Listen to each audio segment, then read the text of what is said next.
Assalamualaikum warahmatullahi wabarakatuh. Perkenalkan, nama saya Yusi Imra'atus Salihah dengan NIM 1102021251172. Di sini saya akan membahas tentang kode etik psikologi Indonesia, khususnya bab 3 dan bab 4 yang membahas tentang kompetensi dan hubungan antar manusia, yaitu dari pasal 7 sampai pasal 22. Nah, kita mulai dari bab 3 kompetensi. Dan di sini kita akan mulai dari pasal 7 sampai pasal 9 yang menekankan bahwa psikolog harus benar-benar kompeten dan berbasis ilmu. Yang pertama dari pasal 7 yang membahas tentang ruang lingkup kompetensi, yakni yang intinya berisi psikolog harus bekerja sesuai dengan kemampuan yang dimiliki, baik dari pengalaman, pendidikan, dan pelatihan. Jadi tidak boleh asal menangani kasus. Psikolog boleh melakukan praktik seperti asesmen dan intervensi jika punya izin yang sesuai dengan buku kode etik Psikologi Indonesia atau HIMAPSI. Kemudian kalau menghadapi kasus khusus misalnya terkait budaya, gender, atau isu sensitif lainnya, psikolog juga harus menambah pengetahuan dulu supaya tetap kompeten. Kemudian di pasal 8 mengenai peningkatan kompetensi nih, dijelaskan bahwa psikolog harus dan wajib terus belajar karena ilmu psikologi itu terus berkembang, jadi tidak berhenti di satu titik saja. Kemudian di pasal 9, yakni dijelaskan tentang dasar-dasar pengetahuan ilmiah dan sikap profesional, yakni semua keputusan yang diambil oleh seorang psikolog harus berdasarkan ilmu yang sudah terbukti atau teruji, bukan sekedar opini atau asumsi belaka. Masih di bab 3, selanjutnya pasal 10 sampai pasal 12, yakni tentang pendelegasian pekerjaan pada orang lain di pasal 10 ini, yakni psikolog boleh mendelegasikan tugas atau meminta bantuan orang lain seperti asisten, mahasiswa, dan lain-lain, tetapi dengan syarat yaitu orang yang membantu harus berkompeten, tidak ada konflik kepentingan, dan tetap dalam pengawasan. Dan di pasal 11 mengenai masalah dan konflik personal, dijelaskan bahwa masalah pribadi tidak boleh mengganggu pekerjaan. Kalau sampai mengganggu, psikolog harus evaluasi diri atau mencari bantuan dan bisa membatasi atau menghentikan layanan. Dan di pasal 12 mengenai pemberian layanan psikologi dalam keadaan darurat. Kalau dalam kondisi darurat, dijelaskan dalam pasal 12 ini, jika tidak ada tenaga ahli tetap harus membantu ya, dan dapat memberikan layanan psikologi untuk memastikan bahwa kebutuhan layanan psikologi tersebut tidak ditolak.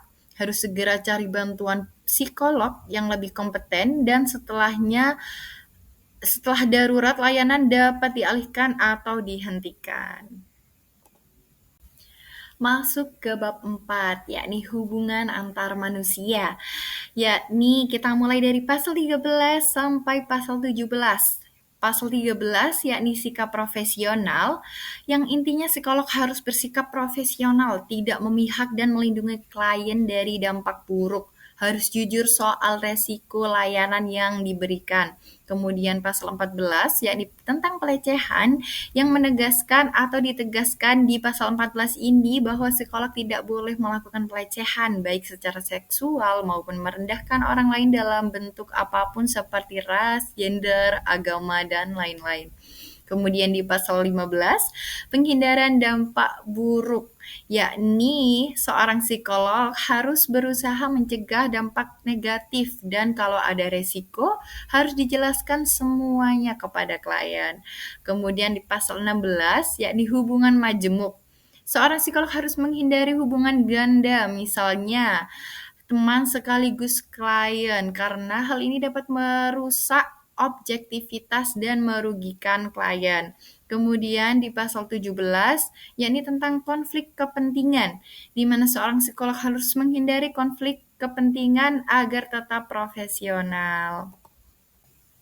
Dan yang terakhir di pasal 4 mengenai hubungan antar manusia dari pasal 18 hingga pasal 22, yakni di pasal 18 mengenai eksploitasi, psikolog tidak boleh melakukan eksploitasi atau memanfaatkan klien, mahasiswa, asisten, dan lain-lain. Tidak boleh melakukan atau melakukan hubungan seksual dalam relasi profesional. Kemudian seorang psikolog juga tidak boleh menyalahgunakan data yang dimiliki. Di pasal 19 mengenai hubungan profesional, psikolog harus menjaga hubungan baik sesama profesi psikolog maupun profesi lain dan juga wajib mencegah pelanggaran kode etik. Di pasal 20 informed consent atau persetujuan. Jadi di setiap layanan atau sebelum layanan, seorang psikolog harus melakukan persetujuan antara psikolog dan klien. Jadi klien harus tahu apa yang dilakukan, manfaat, dan resikonya yang berisi tentang tujuan, waktu, resiko, manfaat, kerahasiaan dalam persetujuan tersebut. Kemudian di pasal 21 mengenai layanan psikologi kepada dan atau melalui organisasi, yaitu dijelaskan di pasal 21 ini, seorang psikolog kalau bekerja dengan organisasi semua harus dijelaskan secara transparan termasuk tujuan dan batas kerahasiaan. Dan terakhir pasal 22 mengenai pengalihan dan penghentian layanan psikologi, yakni layanan bisa dialihkan atau dihentikan jika memang diperlukan. Misalnya ada keterbatasan atau kondisi tertentu seperti ketergantungan. Selesai.